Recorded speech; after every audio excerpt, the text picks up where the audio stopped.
Now then, we throw open that wing of our Radio Hall of Fame, which is known as the comedian's wing. And today we place upon a pedestal a comedian who has made America laugh since way back when. This funny man has so many reasons why he's a nominee for our Radio Hall of Fame, but I couldn't possibly list them all. Perhaps you'll remember him as the Cowardly Lion in The Wizard of Oz. Or Broadway theater goers will never forget him in Du Barry Was a Lady. Right now, he's my co-star in The Seven Lively Arts. He's a wow and the tops in comedy entertainment. Mr. Bert Lahr.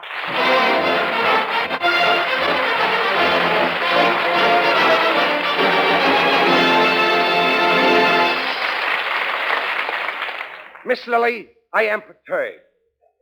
I'm touched to the second layer of quick. In fact, I'm gasted with flabber. Your introduction is filled with diminuendos.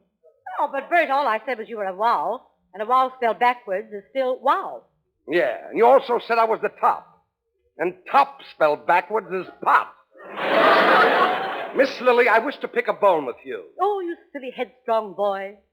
You said I was co-star in The Seven Lively Arts with you, didn't you? Yeah. Then why is your dressing room so much better than mine? Well, I don't know, but I can pull a few strings for you. No, thanks. I can be my own jerk. All right, then, well, what's on your mind? It's very simple. I know, but what's on it? In the first place, my dressing room is too small. Every time I look in the mirror, my reflection sings, "Don't fence me in." I asked for Venetian blinds, and what do they give me? Pleated Kleenex. Oh, you shouldn't complain, Bert. Didn't the producer put a feather bed in your dressing room? Feather bed indeed. I don't mind the feathers, but that tar is awfully sticky. Besides, even if I do want to sleep over some night, it's impossible. My dressing room is too drafty. I always get a cold in the head. Well, why don't you wear a nightcap? I can't. The scotch keeps dripping in my eyes. Why can't I have a dressing room like the one I have at the hotel? What hotel do you live in? The Waldorf Astoria. Oh, the Waldorf on Park Avenue? No, the Waldorf in Astoria. Here's a picture of my suite, Miss Lillie. This is the study over here. Your study? I don't see any books. There's nothing on the walls except pictures from Esquire. That's all I ever study. Oh, it's not the dressing room. It's the principle of the thing. I can't let them kick me around. After all, I'm a man. Shh, Bert, not so loud. You'll discourage the rest of your sex. Now, look here, I wouldn't complain if I were you, Bert. The producer doesn't like it. Next Saturday, he may put a pink slip in your envelope. No. He can't bribe me with pretty clothes. And what if he does fire me? I can always go back where I'm appreciated, where they recognize real talent. The opera. Opera? Now, Bert, what do you know about the subject? Are you kidding? If you want the real dope about the opera, you've come to the real dope. Why, I've been told I'm a better singer than Lauritz Milky. That's Melchior, not Milky. I condensed it. That's right. Give me the good old days at the Metropolitan. I was charming and common. I was supreme in La Boheme. And I was a world beater in Aida. Well, then why did you leave opera? I loused up Faust. Here's a clipping from one of the newspapers. Just read what one critic said about my singing. Well, let me see. It says, last night Bert Lahr sang Il Trovatore, and Trovatore has never been so ill. And that's not all. Here's a telegram I got this morning. Just listen to this. You can have your Martinellis, your Meltons, and your Peenses. We'll take Bert Lahr. Signed, Local Draft Board Number 2. Well, you needn't brag so much, Bert. I've done a bit of opera myself. My. What a quince. Well, as one singer to another, do you prefer the diatonic or the homophonic method? Are you asking me a question or looking for a fight? Look, let's take an aria from one of my operas, say Aida. Well, what key do you sing it in? What key? Let's see. What key does Jack Charlie Tommy sing it in? You mean John Charles Thomas. I call him by his knick-knack. Well, he'd sing it in B flat. Well, play it in plain B. I'll flatten it out myself. And before we begin, remember, I'm strictly a high note singer. I sing only high notes. Oh. I don't fool around with those low notes. You don't? No. Well, all right. You take the high notes, and I'll take the low notes, and I'll get to the exit before ye. A bit of Aida, please, Mr. Whiteman. Take us to the Metropolitan. Oh, that is Lovely, beautiful. What opera does that come from?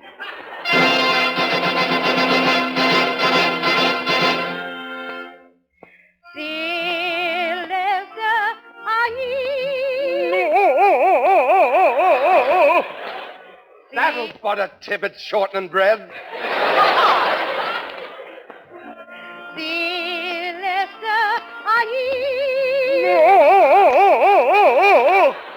I can't understand it. Some people think this is terrible. Yeah, I'm one of them.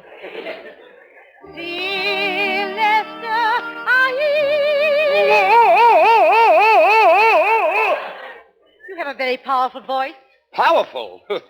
I'm the only guy that ever got an answer from Chloe.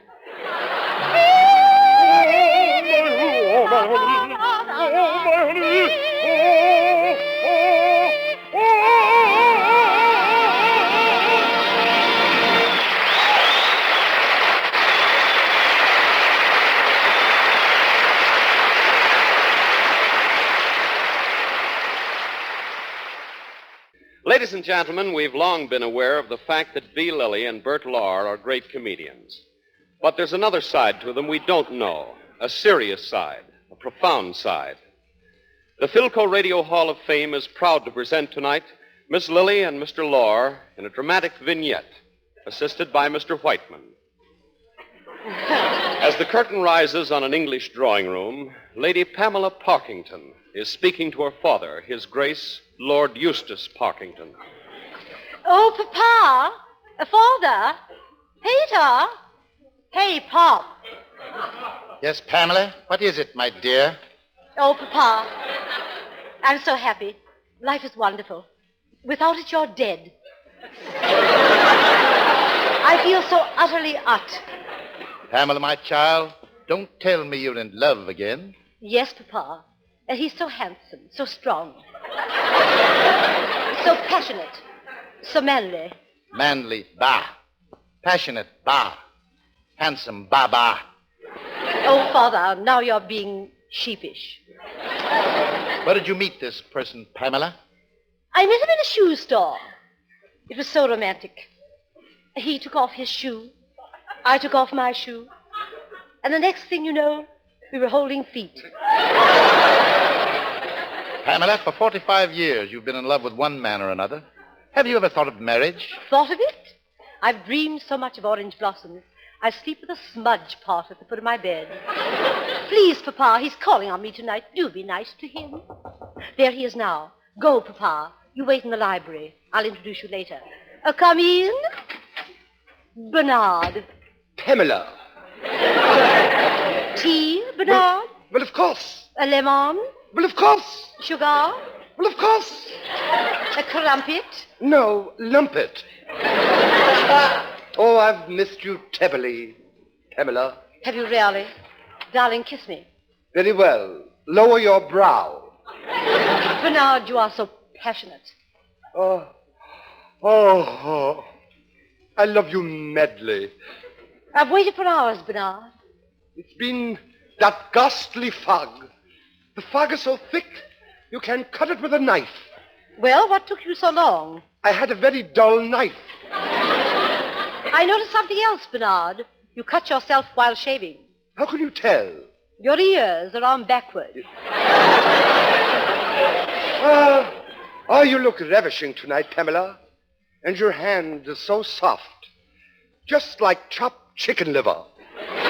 Oh, Bernard, you're so sweet. You're a saint. That's me, a Saint Bernard. Oh, yes. Tell me, Pamela, is your father about? No, he's out. And your mother? She's out. Come, let us sit before the fire. Fire's out. Tell me, and how is your mater and pater? My who? Your mater and pater. Oh, they went to the theater with my brother and father. Oh, bless your big blue circle. Pamela, I adore you. Will you run away with me? Run away, Bernard? Yes. Come, my pet flea. I mean, come, my pet flea. Pamela, my darling. My darling, I lay my heart at your feet. Dear me, what was that? My heart is heavy tonight. I shall have to speak to Papa, Bernard. Oh, Papa. Yes, Pamela? Papa? Oh, this is Bernard. How'd you do? Tally-ho, tut-tut, pip-pip, and 7-Up. Bernard, this is my father, His Grace Lord Eustace Parkington. Do you smoke, Your Grace? Will you have a coroner? You mean a Corona? Smoke it and see who comes.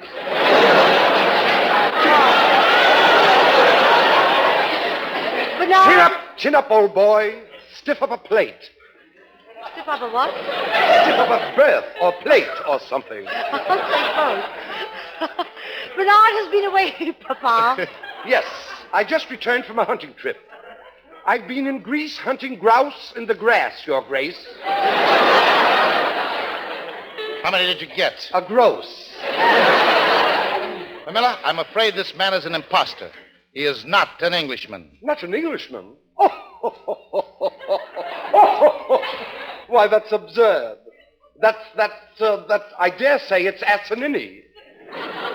Very well. What is the order of the bath? In my house, my brother goes first, my uncle next, and then me. Oh, Papa, Bernard has asked me to marry him. Marry you? Well, he might have seen me first. He did, but he prefers me. Pamela, you're too young to get married. You're only 22. I wish I had the difference in cigarettes. Young man, before I consent to give you my daughter, will you promise to love only her? Of course, of course. I've never loved another woman before. All I do every night is sit at home and knit. I knit one, pearl one. Knit one, pearl one. You know something? What? Someday I'm going to pearl two and see what happens. Very well, then, take my daughter, and with my blessings. Oh, Bernard, darling, we can get married right away. And maybe in a year or so, we'll hear big feet running down the steps. No, my dear, you mean little feet. No, I don't. My mother's coming to live with us. Your mother? Your mother? The Yes? marriage is off. Why? I'm not going to fight on two fronts. Oh.